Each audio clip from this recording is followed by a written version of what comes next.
Nesta noite eu tenho um texto doravante longo, nós vamos ler todo para que possamos compreender o que Deus tem para falar conosco. Atos dos Apóstolos, capítulo 6, do verso 8 em diante, e todo o capítulo 7. Atos dos Apóstolos, capítulo 6, do verso 8 até o 15, e todo o capítulo 7, do verso 1 até o verso 60. Eita! E como eu me lembro de um outro pastor conhecido meu, iremos ler todos os versículos. Irmão, aproveita aí para ler a Bíblia, né? Isso é importante também. Acharam aí o livro de Atos? Todos estão aí antenados? Amém. Diz assim a palavra do Senhor, do eterno nosso Deus: E Estevão, cheio de fé e de poder, fazia prodígios e grandes sinais entre o povo.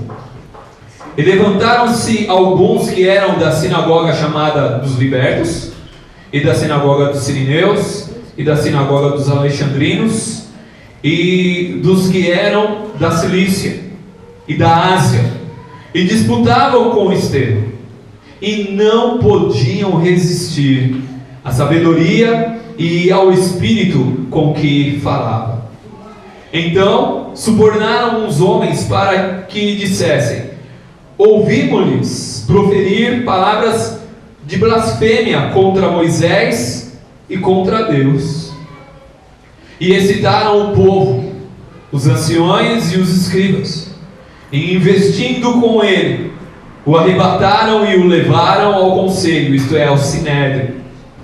Apresentaram falsas testemunhas, mentirosas, e diziam: este homem não cessa de proferir palavras de blasfêmias contra este santo lugar e contra a lei, porque nós lhe ouvimos dizer que este Jesus, o Nazareno, há de destruir este lugar, isto é, o templo, e mudar os costumes que Moisés nos deu.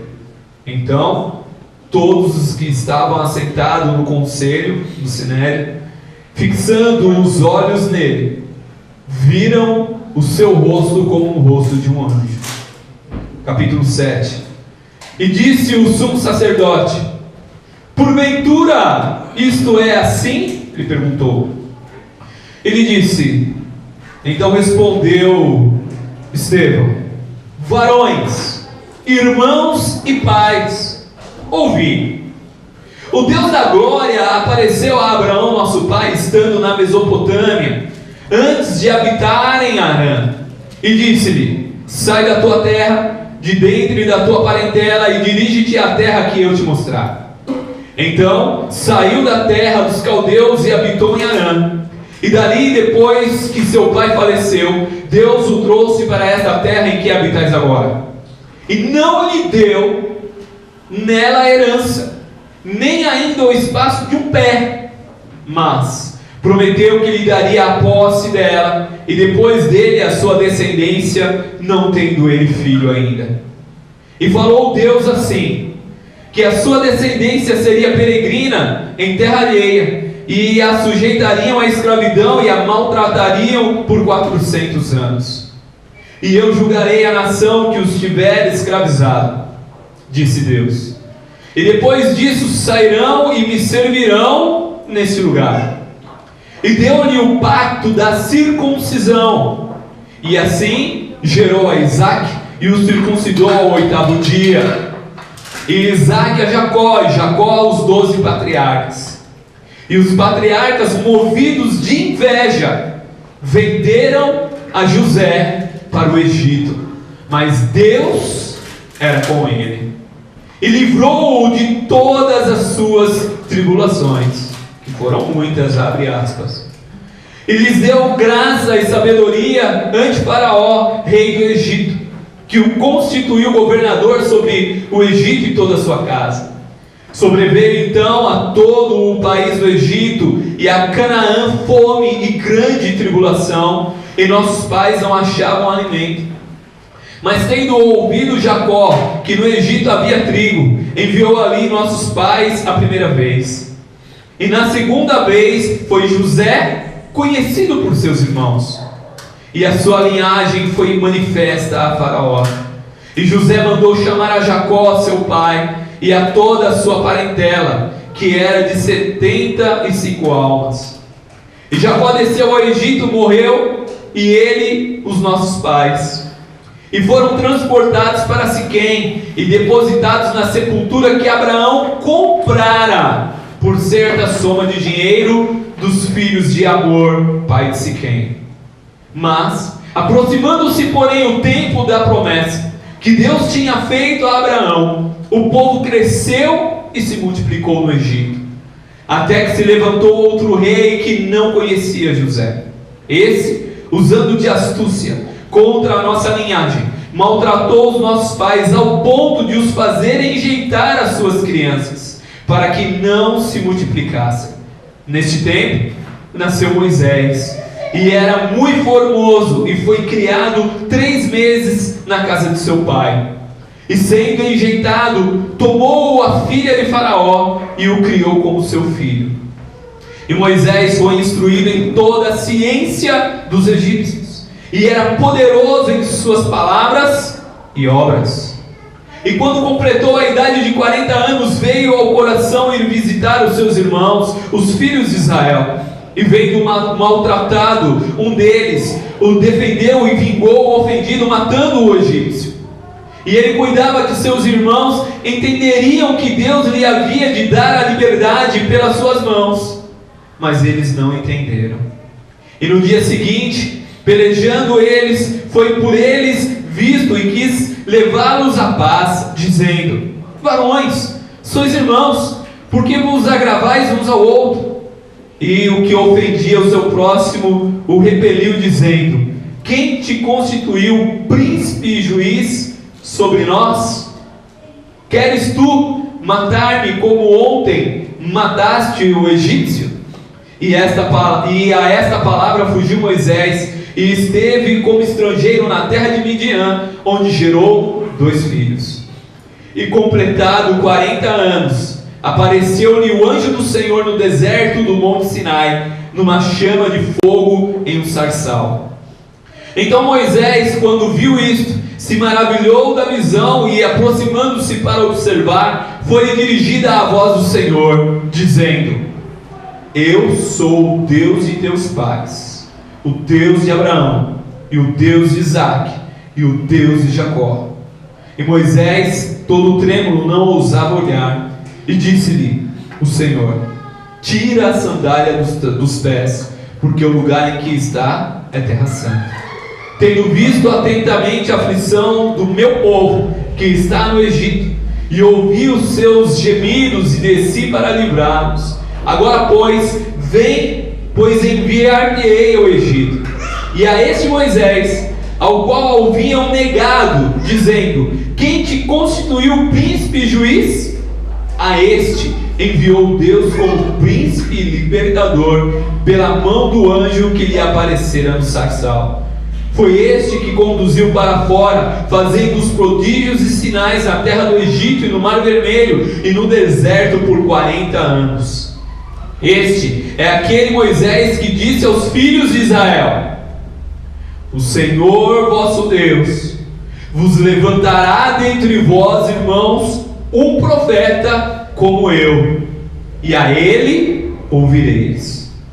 Este é o que esteve entre a congregação no deserto, com o anjo que lhe falava no monte Sinai, e com nossos pais, o qual recebeu as palavras de vida para nos dar, ao qual nossos pais não quiseram obedecer, antes o rejeitaram, pois em seu coração se tornaram ao Egito, dizendo a Arão: faze-nos deuses que vão adiante de nós, porque a esse Moisés que nos tirou da terra do Egito não sabemos o que lhe se aconteceu.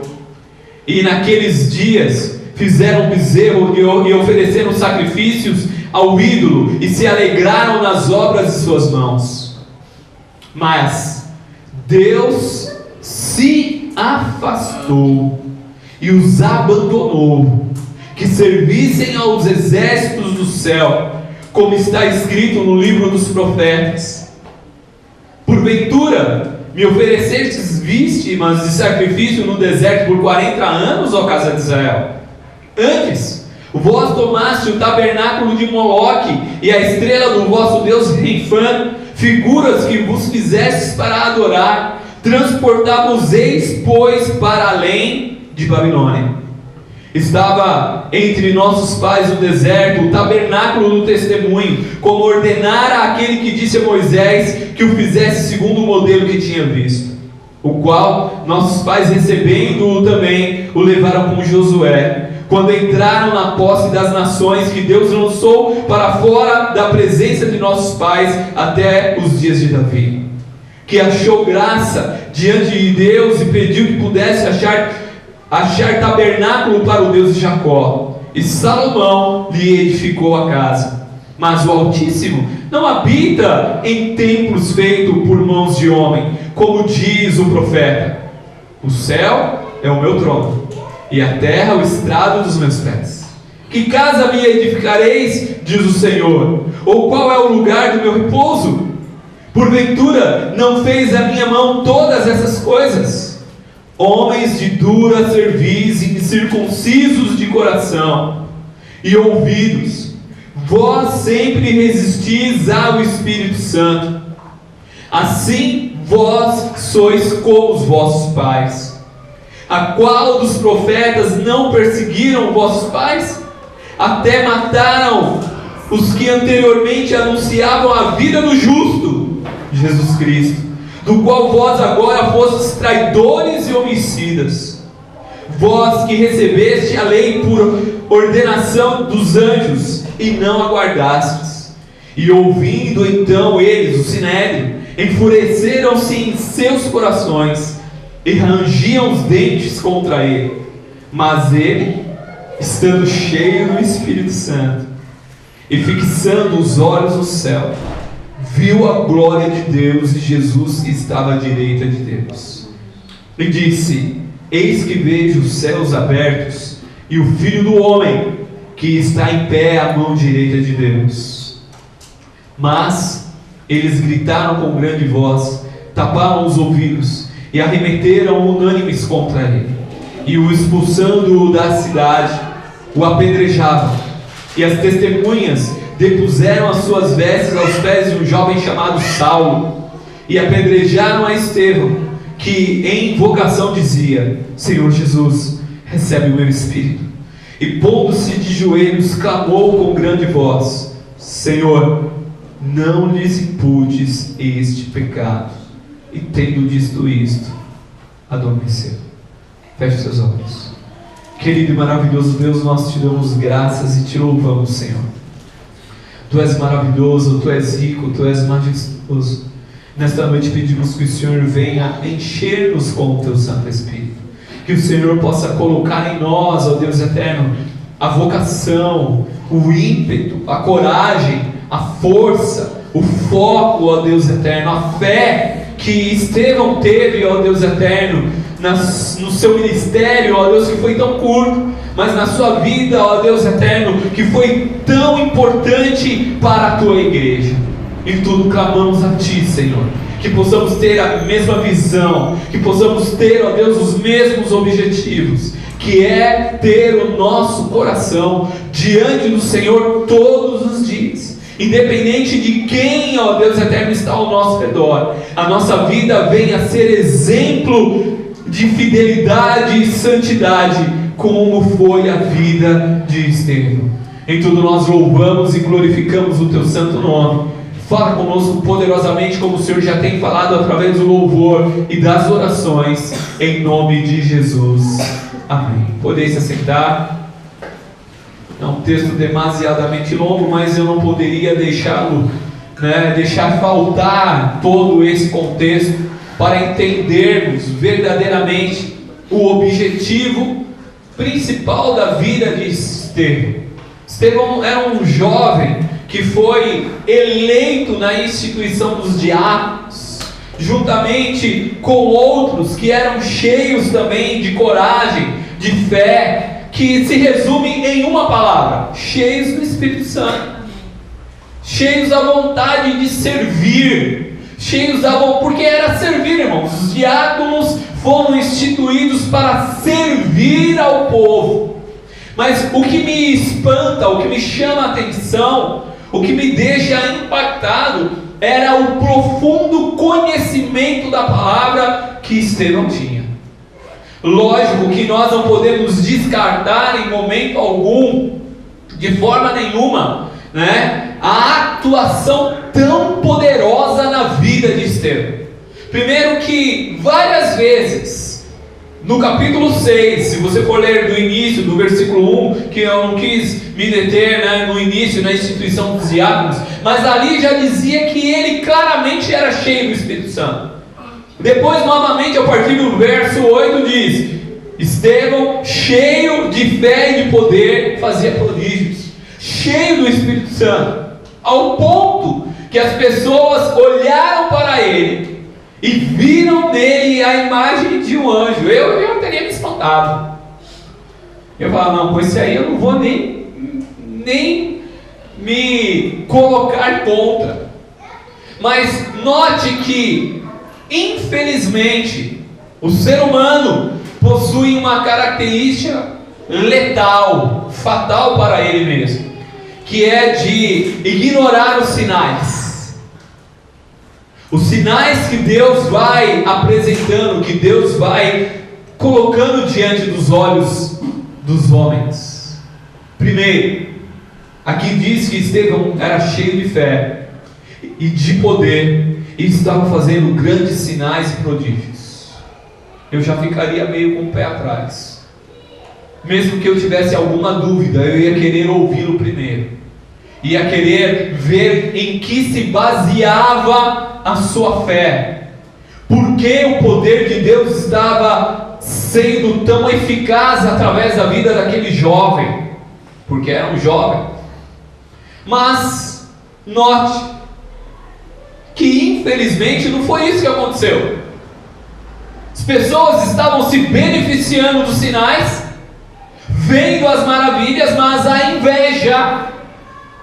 inveja, a ganância, o desejo de se promover, o desejo de verdadeiramente ir contra aquilo que Deus estava fazendo, falou mais alto ao coração daqueles que eram religiosos, da sinagoga dos libertos, da sinagoga dos sirineus, da sinagoga dos alexandrinos, da sinagoga da Cilícia, e da sinagoga da Ásia. Era uma dezena de pessoas que disputavam contra Estevão. Eu fico imaginando o debate, irmão. Não, mas Moisés disse isso, não importa. Moisés disse isso, mas o que se cumpriu no Messias foi assim, assim, assim. Eu fico imaginando o debate. Eu fico imaginando toda vez ele tendo autoridade, porque o texto diz que não podiam resistir à sabedoria com a qual ele falava. Não podiam. Então, nem tudo é somente conhecimento teórico de Deus. Porque muitas pessoas podem ter a Bíblia em casa, muitas pessoas podem ir à igreja, mas não conhecem a Jesus Cristo, desconhecem verdadeiramente o reino de Deus. E por isso o conhecimento teórico, no lugar de ajudar, vai atrapalhar. Porque todos eles tinham o conhecimento de Moisés. Tinham ou não tinham? Tinham. Todos eles eram judeus, tinham conhecimento de Moisés, tinham conhecimento da lei, tinham conhecimento dos profetas. E note, irmãos, não estou desprezando isso, pelo contrário, a palavra de Deus aqui mesmo no livro de Atos diz que a nossa fé, a fé em Cristo Jesus, se baseia na doutrina dos apóstolos e nos profetas. Nos profetas, ok? Em tudo aquilo que profetizaram acerca de Jesus, que se cumpriu na vida dele, para demonstrar verdadeiramente que Ele é o Messias, o ungido, o poderoso, o Salvador, o resgatador das nossas almas, amém? Ele é o Todo-Poderoso. Não podiam resistir à sabedoria e nem ao Espírito que falava através dele. Não podiam resistir a ele, ao ponto que, suborno, né? Vamos comprar aí por fora aí algumas pessoas para mentir, vamos usar aí da mentira, do engano, do engodo, para tentar se colocar contra esse Estevão. Perceba, em momento algum, mesmo Estevão sendo acusado injustamente, de uma maneira mentirosa, ele voltou atrás. Ele é um homem, ele era um jovem que, primeiramente, para nós aprendermos com ele era um homem que se disponibilizou ao trabalho. Quando falaram os apóstolos, precisamos de pessoas para servir as mesas, ele disse, estou aqui. Eu quero servir as mesas. Muitas pessoas na igreja não querem servir as mesas, porque acham que não é digno ficar às vezes na porta para receber uma pessoa, né? Dar atenção a um visitante, né? Ou simplesmente vir limpar a igreja, ou simplesmente fazer uma visita, sabe? Trabalhos que as pessoas acham insignificantes. Servir as mesas. Para servir as mesas tem que ser cheio do Espírito Santo. Não tem como escapar, irmãos. Tudo o que nós realizamos em prol do reino de Deus tem que ter o nosso coração. Ele era um jovem que tinha o coração imerso naquilo que ele fazia, ao ponto que ele se destacou dos demais. Ele estava entre os 7, mas ele se destacou, porque ele falou, não, eu tenho que fazer direito. Se eu tenho que tocar, eu vou tocar direito. Se eu tenho que pregar, eu vou pregar direito. Se eu tenho que ensinar, eu vou ensinar direito. Se eu tenho que fazer alguma coisa para o meu Deus, eu vou fazer o melhor possível. Vou fazer de coração. E Deus então encheu aquele jovem com o Espírito Santo. Eu acredito que a vida dele também de oração era um exemplo, porque ele ouviu muito bem quando os próprios apóstolos, no versículo 4 do capítulo 6, diz assim, olha, precisamos de pessoas para servir as mesas, porque nós, apóstolos, temos que se dedicar unicamente à oração e ao ministério da palavra. Ele falou, opa, captei a sua mensagem, captei a mensagem de vocês, oração e palavra. Isso nos faz crescer espiritualmente, porque entre o capítulo 6 e o capítulo 7 de Atos, nós notamos que ele tinha uma facilidade muito grande com as Escrituras. Irmãos, esse discurso de defesa é o melhor discurso de defesa que eu já li na Bíblia. Ele foi acusado primeiramente, ele foi acusado de falar contra Moisés. Ele foi acusado de falar contra Deus. Ele foi acusado de falar contra o templo. Ele foi acusado de falar contra a lei.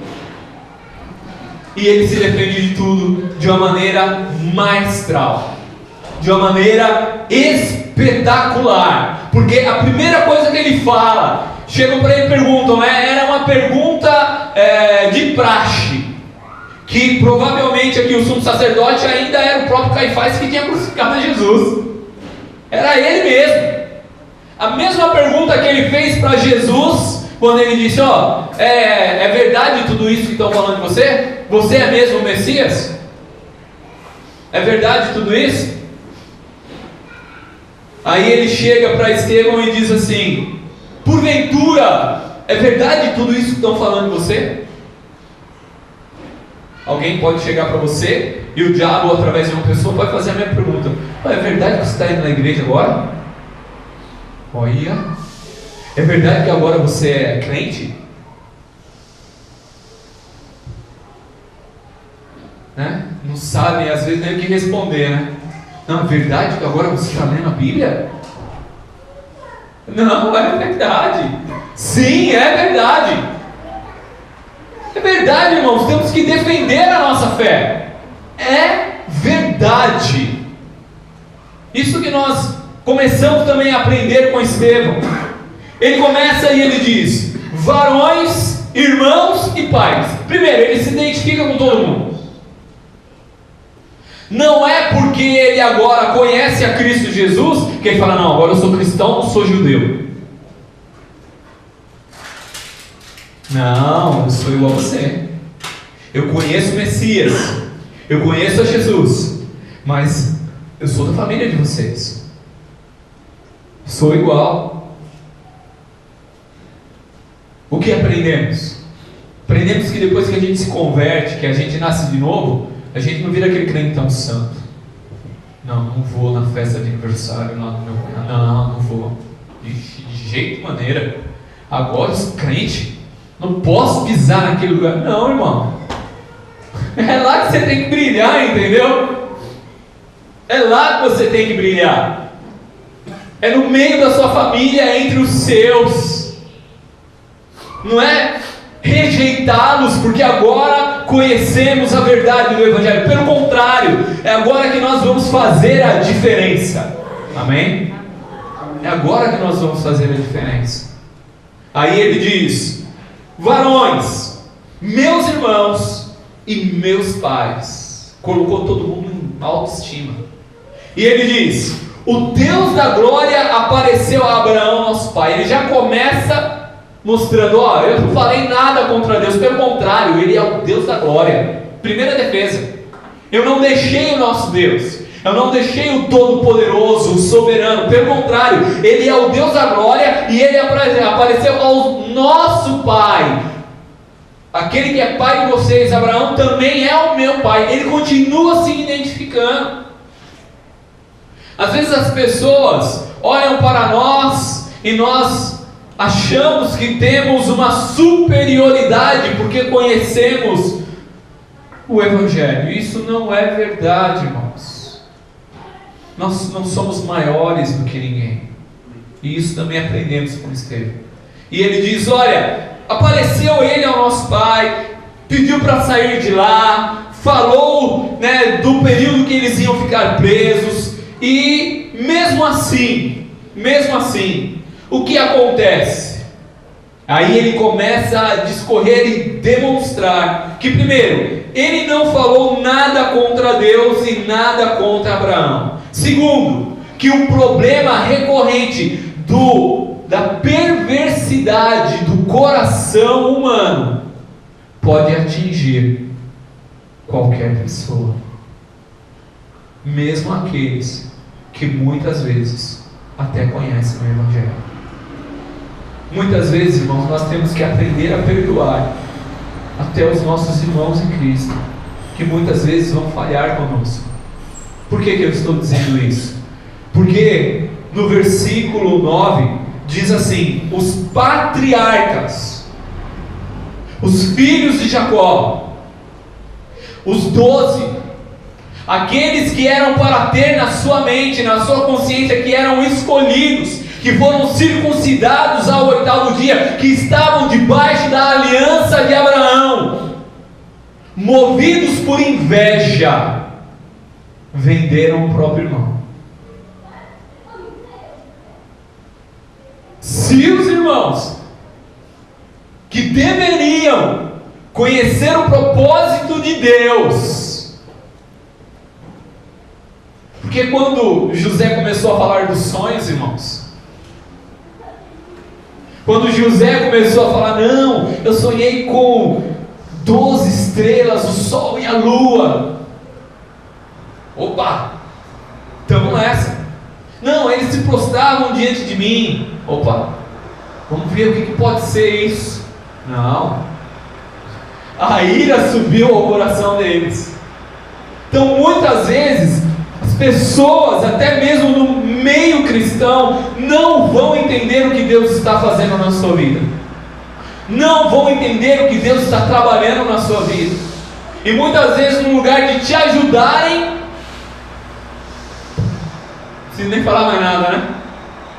Vão querer puxar o teu tapete, vão querer te atrapalhar.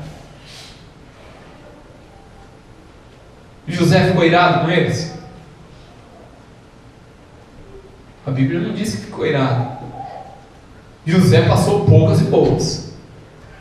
Mas a Bíblia diz algo que nós devemos guardar no nosso coração sempre. Versículos 9 e 10. Mas Deus era com ele, como Deus é conosco, amém? E o livrou de todas as tribulações. O podemos traduzir de uma melhor situação. O conduziu mesmo durante as tribulações, porque ele passou por elas. Foi vendido como escravo, ficou lá dentro da cova, depois passou pela situação da mulher de Potifar, aí foi para a cadeia e ficou esquecido na cadeia. Irmãos, eu ainda não fiquei dentro do poço. Não tenho irmão para ser vendido, mas nem os irmãos tentaram me vender ainda para ganhar uma graninha, né? Apesar que não deve valer muito, mas tudo bem, né? Mas não tentaram fazer isso comigo ainda, né? E nem fui preso. E mesmo assim, a resposta de José, quando ele se revela aos irmãos, e depois quando o seu pai Jacó morre, e é o que está aqui no versículo 12, os irmãos de José se voltam a ele desesperadamente, achando que José, depois da morte do pai, ia se vingar de todo mundo. E José fala: não vou me vingar de ninguém, porque foi tudo providência de Deus. Como? Irmão, me desculpa, irmãos. Fala se isso não é fé demasiada. O cara passou por tudo o que passou e disse no final: não, Deus estava comigo todo o tempo. Era tudo plano de Deus, ó. Não é simples assim, não é fácil assim, mas foi o que ele fez. Ele falou: vocês me venderam, mas isso já era propósito de Deus. Eu fui esquecido na prisão, mas era propósito de Deus. Tudo era propósito de Deus na vida de José. E note que Estevão fala de José e ele se detém um período em José. Por quê? Porque José é um antitipo de Cristo.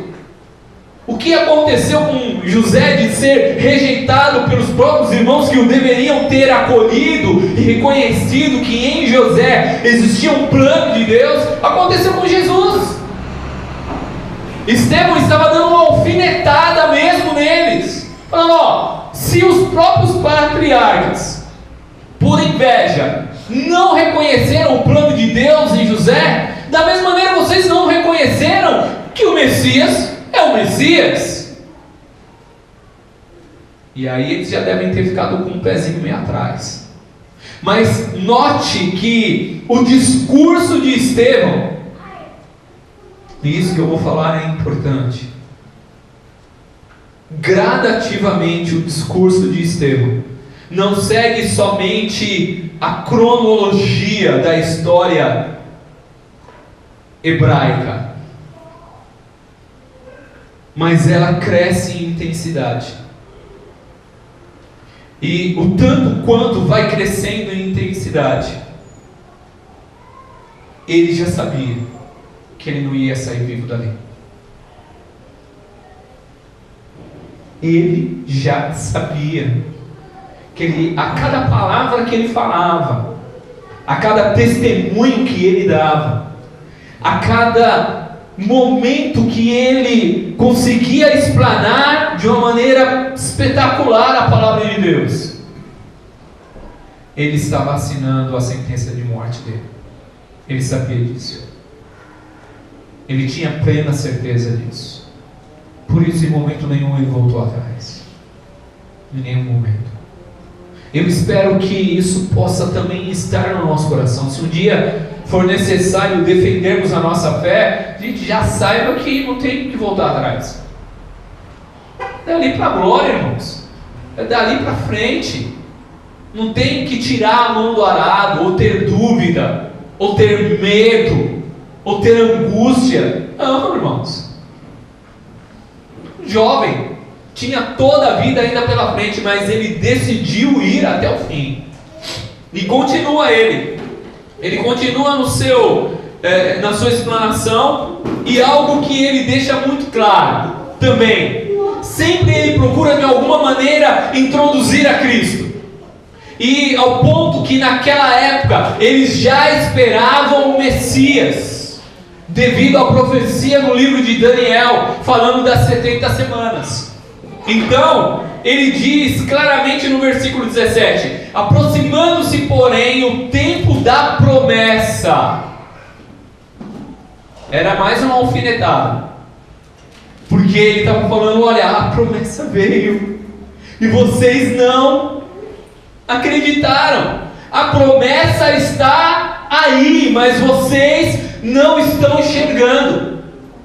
Irmãos, Deus tem ricas e preciosas promessas a cada um de nós, mas a maior promessa de todas é Cristo Jesus, e ela já se cumpriu na nossa vida, amém? Ela já se cumpriu na nossa vida.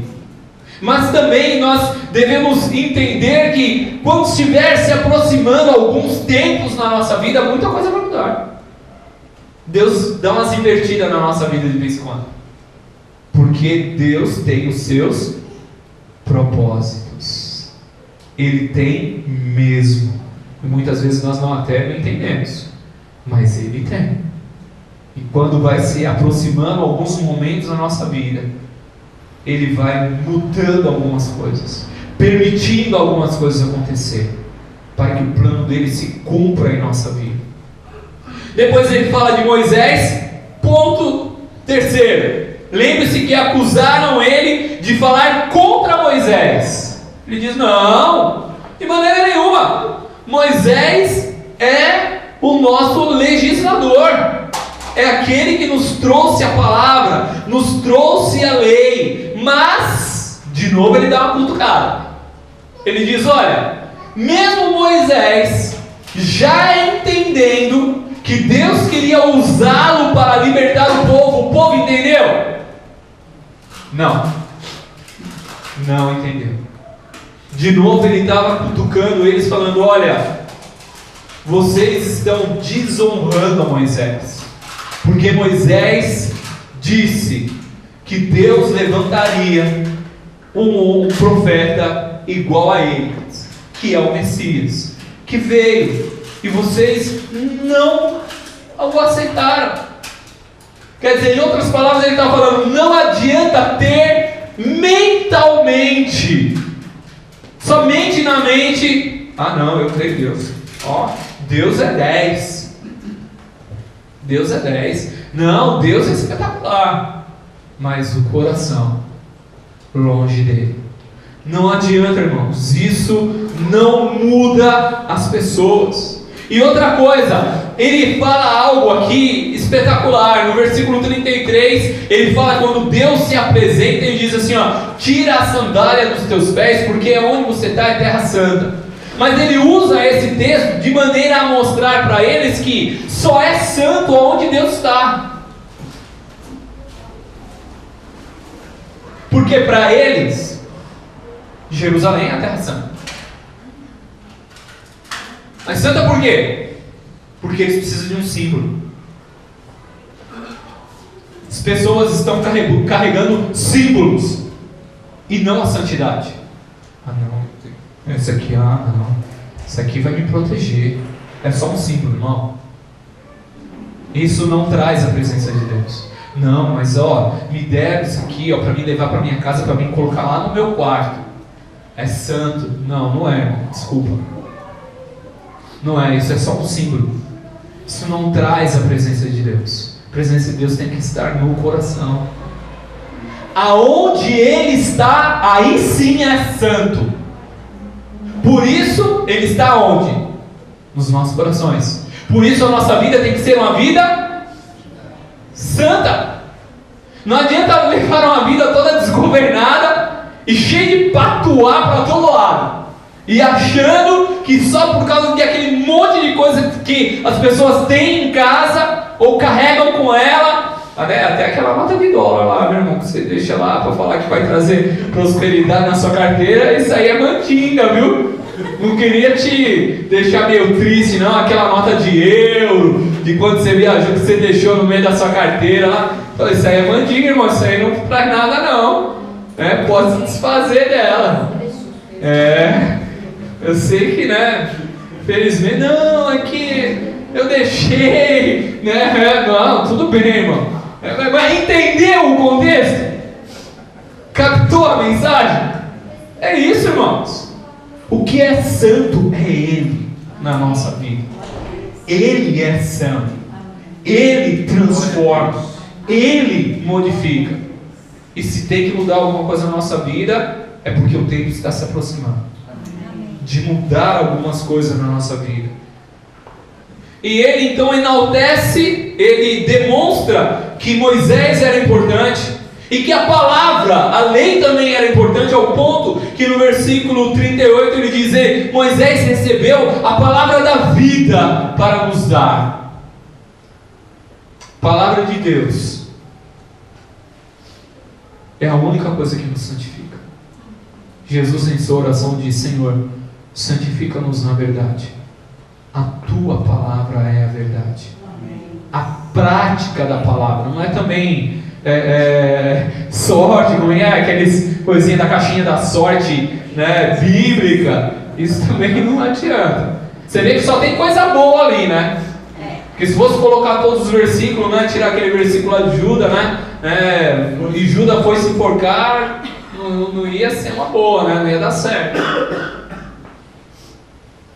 Então, é a prática da palavra. Lembre de Atos 6,4. Nós se dedicaremos à oração e à palavra de Deus. E aí ele fala algo que entristece o meu coração, mas que é a total verdade. E aí ele já começa, ele tinha subido na sua hermenêutica, no seu discurso, e agora ele começa a descer. Agora ele começa a mostrar os podres. Agora ele começa a atacar. A partir desse versículo ele assina a sua certidão de apedrejamento. Ele olha para o povo, olha para o sinédrio e diz no versículo 39: ao qual nossos pais não quiseram obedecer, antes rejeitaram a palavra, e em seu coração tornaram ao Egito. Isso é, Deus os tinha tirado do Egito, mas o Egito não saiu do coração deles. O Egito não saiu do coração do povo. E o que é o Egito? O Egito simboliza tudo aquilo que é do mundo. Por isso o apóstolo Pedro diz na sua primeira carta que aquele que ama a Deus não pode amar este mundo. Paulo também diz nas suas cartas: estamos no mundo, mas não somos dele. Usufruímos do mundo, mas como se daqui nada levássemos. Por isso ele diz: olha, o amor ao mundo é a raiz de todos os males. Estou parafraseando Tiago, que ele diz que o amor ao dinheiro é a raiz de todos os males. Mas uma coisa está ligada à outra, irmãos. O amor ao dinheiro, o amor ao mundo é a raiz de todos os males. E aí ele diz claramente: olha, os nossos pais, ele se inclui, ele fala: era meu pai também, nossos pais rejeitaram a palavra da verdade. E o coração deles nunca deixaram o Egito. Isso foi um golpe tremendo. Foi uma tacada assim, certeira. E aí ele começa a mostrar tudo que estava no coração deles, que hoje está no coração de muitas pessoas.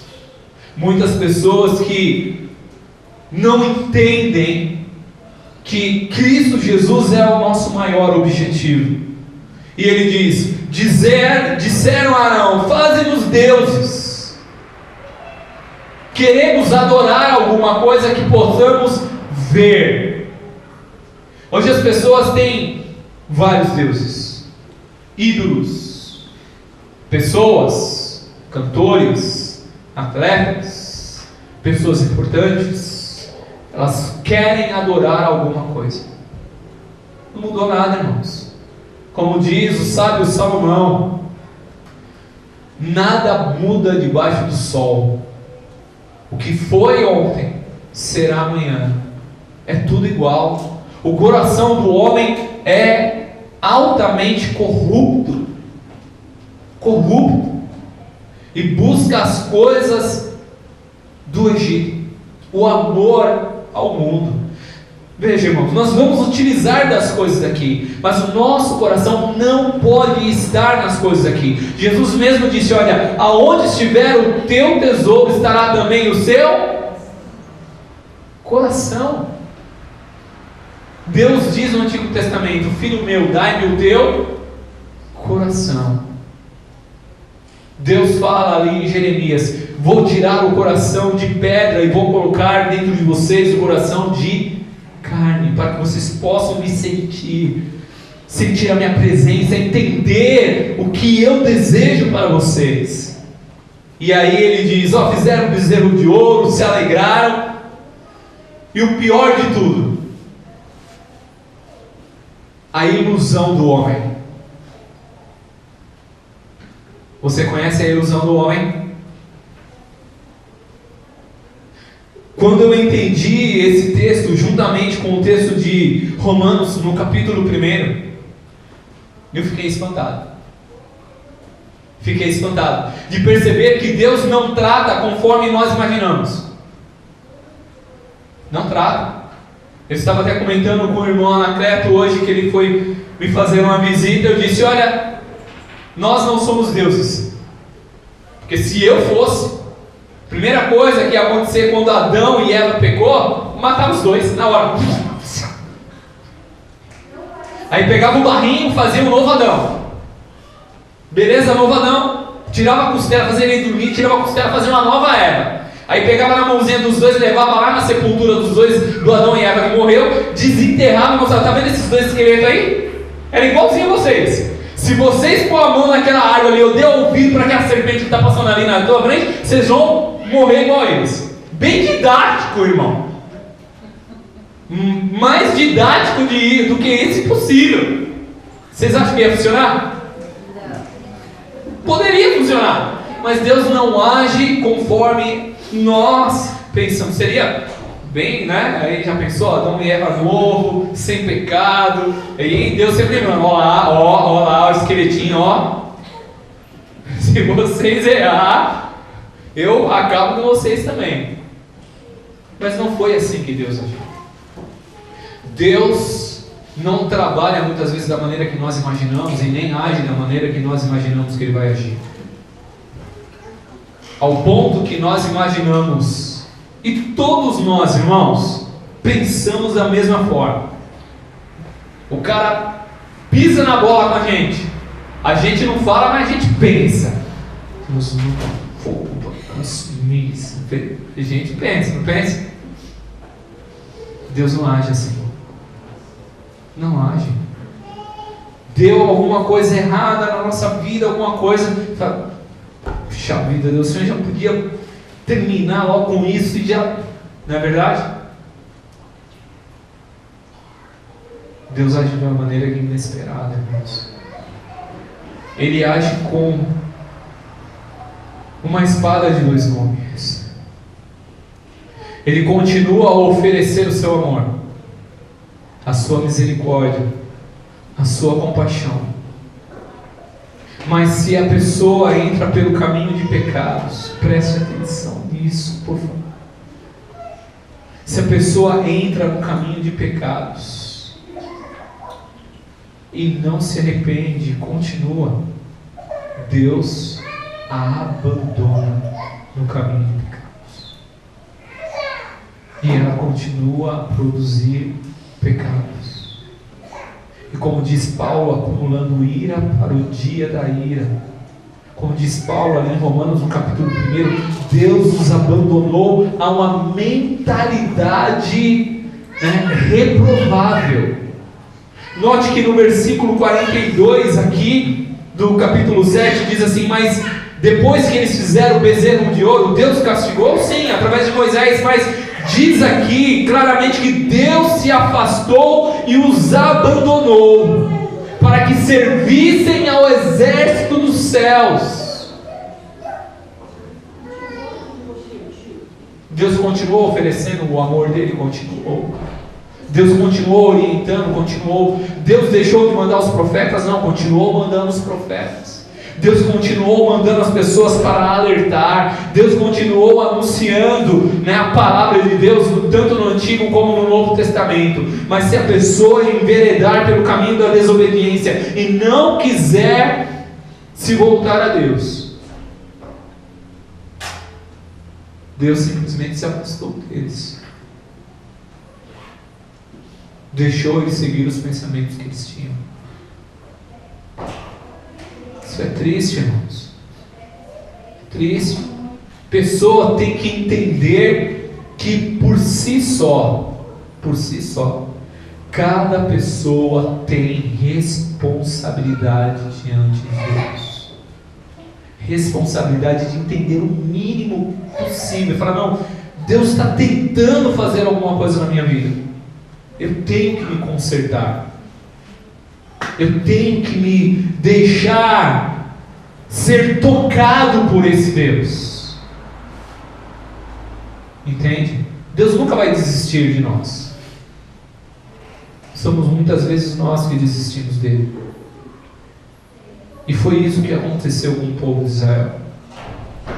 E foi isso que aconteceu com os pagãos, que Paulo fala em Romanos no capítulo 1.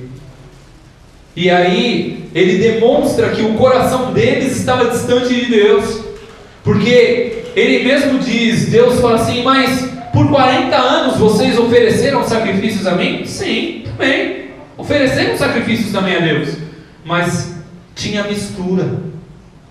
Ao mesmo tempo que eles estavam oferecendo sacrifícios a Deus, ao mesmo tempo eles estavam levando com eles pequenos ídolos,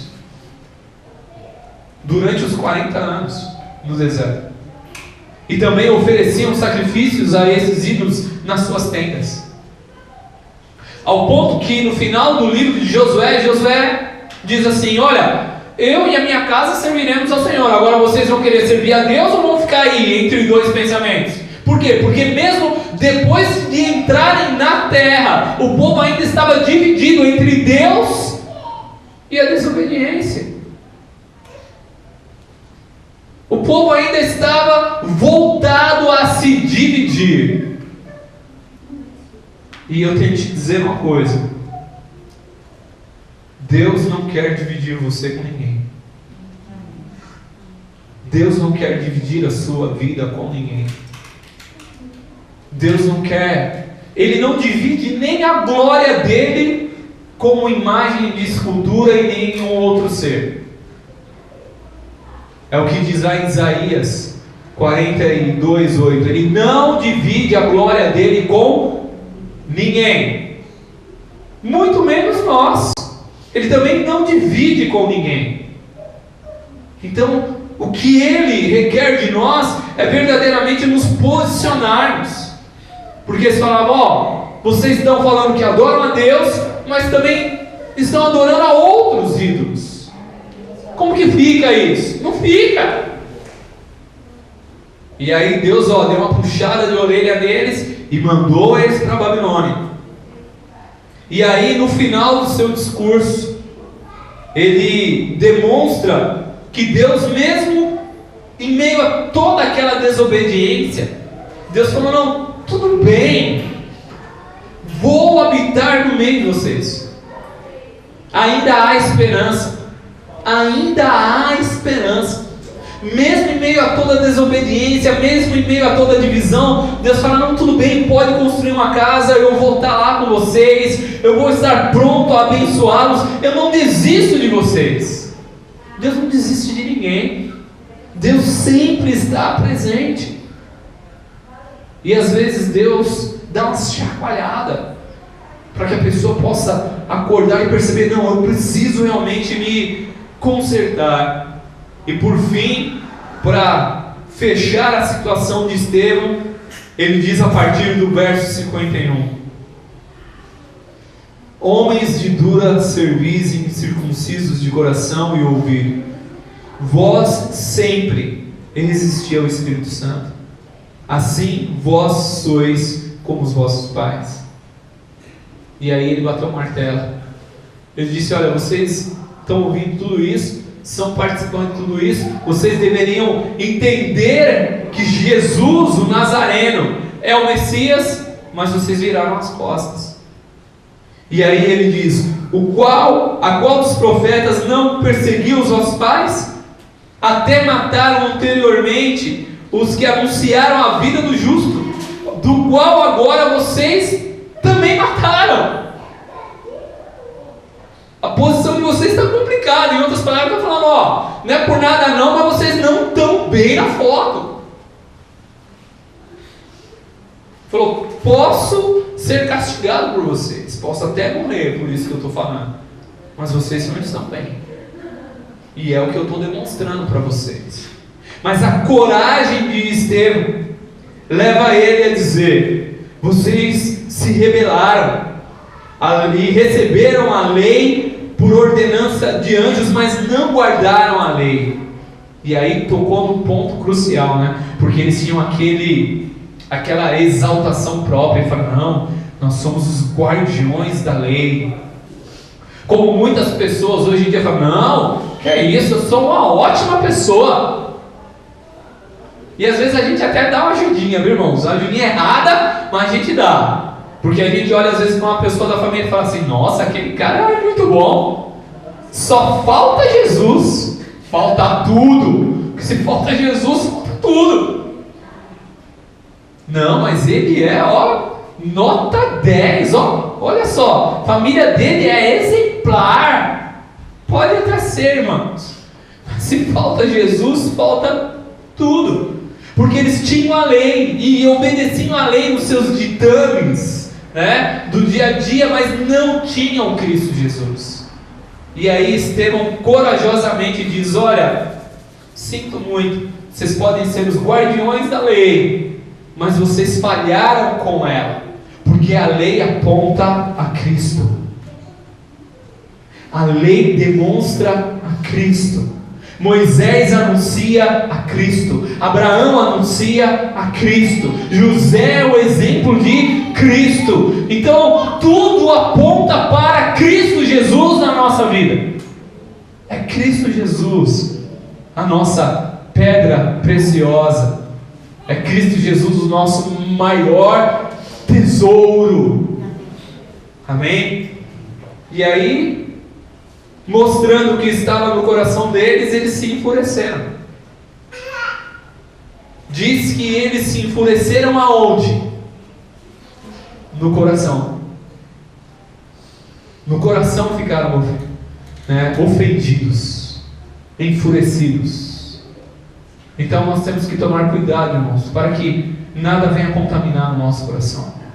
Nenhuma ofensa de fora venha nos contaminar, como diz o livro de Hebreus. Nada, nenhuma raiz de amargura, nenhuma raiz de tristeza, de mágoa venha contaminar o nosso coração, porque nós conhecemos a lei, conhecemos a palavra, mas não podemos permitir de maneira nenhuma que nenhuma raiz de amargura ou tristeza venha contaminar o nosso coração, como contaminou o coração deles.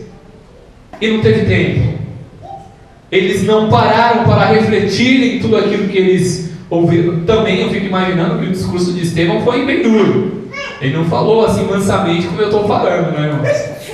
Eu imagino que a coisa foi drástica, especialmente nos últimos momentos no qual ele estava falando. E realmente eles ficaram com o coração endurecido. Mas Deus olhou para Estevão e disse: meu jovem, o seu trabalho está pronto. O que eu precisava de você era justamente isso. Unicamente essa condição. Às vezes nós estamos imaginando que Deus tem que fazer através de nós coisas assim espetaculares, coisas assim tremendas. E às vezes o que Deus está querendo de nós são coisas tão simples, tão simples. E falando: filha, era isso que eu queria de você. Era essa posição, era essa situação, era esse o propósito que eu tinha na sua vida. Você pode até imaginar: não, mas só isso? Irmãos, esse discurso mudou a igreja. Mudou a igreja. Um discurso de um jovem, uma única oportunidade, mudou a história do cristianismo. Às vezes a gente minimiza aquilo que nós falamos, menosprezamos a nós mesmos. O que vale eu falar alguma coisa? Do que vale eu fazer alguma coisa? Não, irmãos. Deus tem a cada um de nós em grande estima. E no dia que for para Ele nos levar, Ele vai falar: ó filho, era só isso que eu queria de você. O seu trabalho, acabou. Está na hora de você vir comigo. Não estou falando que os irmãos vão morrer cedo, não, irmãos. Presta atenção. Ainda temos muito o que realizar, pelo menos na minha visão, temos muito ainda o que realizar no reino de Deus.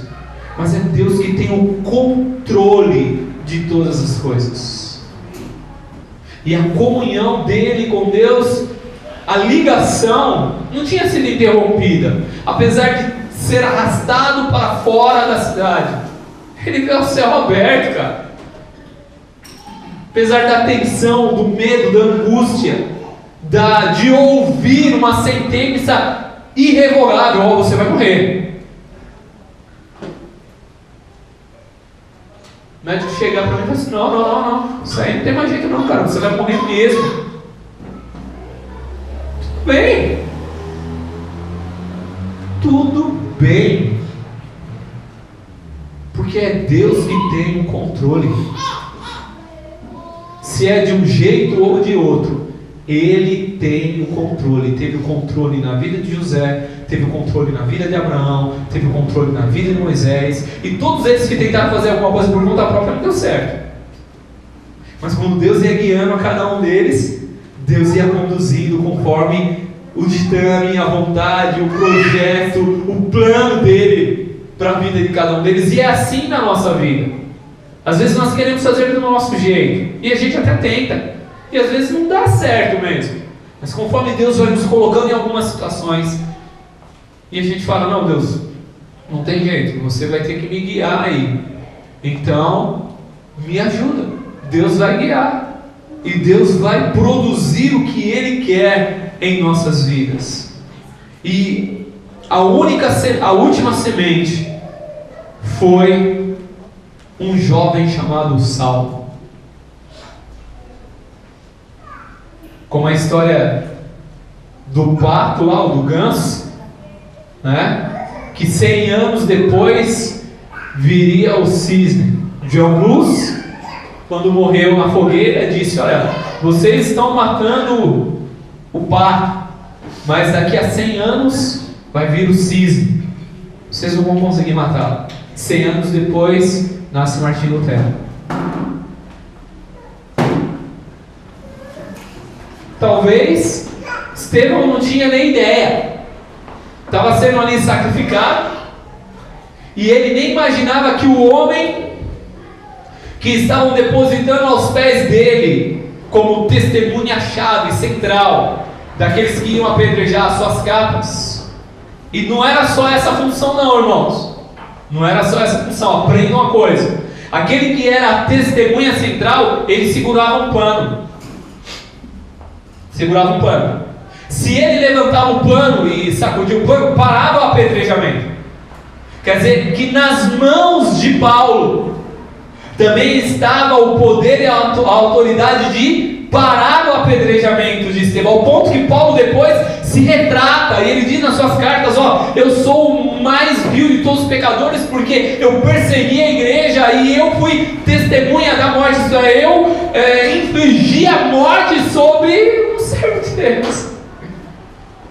Ele sabia da responsabilidade dele tão grande, e Deus falou: cara, você não tem noção do que eu vou fazer na sua vida. Está vendo esse jovem aí morrer por testificar de mim? O próximo é você que vai testificar de mim. O próximo é você. Então que na nossa vida seja assim, que a nossa vida venha inspirar outras vidas a testificar de Cristo Jesus. Pode ser que a gente não precise morrer. Pode ser. Pode ser que simplesmente uma oração nossa, uma palavra de consolo, uma palavra de ânimo, venha inspirar a outros a fazerem as mesmas coisas. A inspirar, a confortar, a consolar a outros, a anunciar o Evangelho. Amém? Que Estevão seja um exemplo para nós. Fique de pé. Glória a Deus. Não é um exemplo que agrade muitas vezes, né? Devido tudo a isso que aconteceu com ele. Mas é um dos melhores exemplos. Feche seus olhos. Querido e maravilhoso Deus, nós te damos graças, Senhor. Sabemos que Estevão foi o primeiro mártir. Sabemos que o Senhor esteve de pé recebendo a ele na tua presença. Sabemos que ele é um exemplo para nós no amor, na fidelidade, na obediência, no trabalho, no serviço, na dedicação, no Espírito Santo, no conhecimento da palavra. Ele é um exemplo para nós em várias áreas das nossas vidas. Que possa ser um exemplo dia após dia, ó Deus. Mas tu, Senhor Jesus, é o maior exemplo que temos que seguir. Por isso a ti toda a honra, toda a glória, todo o poder, toda a majestade, todo o louvor e toda a adoração. Clamamos a ti, Senhor, pedimos que o Senhor venha sobre nós com o teu poder, que este mesmo fogo que incendiou o coração de Estevão possa incendiar os nossos corações nesses últimos dias, nesses dias de dificuldades, de lutas, de tribulação. Que possamos ter, ó Deus eterno, a mesma fé, ó Deus eterno, a mesma vontade, o mesmo foco, a mesma força que teve Estevão, ó Deus eterno. Que nós não venhamos olhar para trás, nem voltar atrás, mas possamos perseguir o alvo, e o alvo é Cristo Jesus. Por isso nós te louvamos, ó Deus de Israel, nós te engrandecemos e te exaltamos, Senhor, que a semana venha a ser uma semana de conquista, uma semana de vitória, uma semana de transformação nas nossas vidas, na nossa família, no nosso trabalho, no nosso dia a dia. A ti toda a honra, toda a glória, todo o poder e toda a majestade, em nome de Jesus. Amém.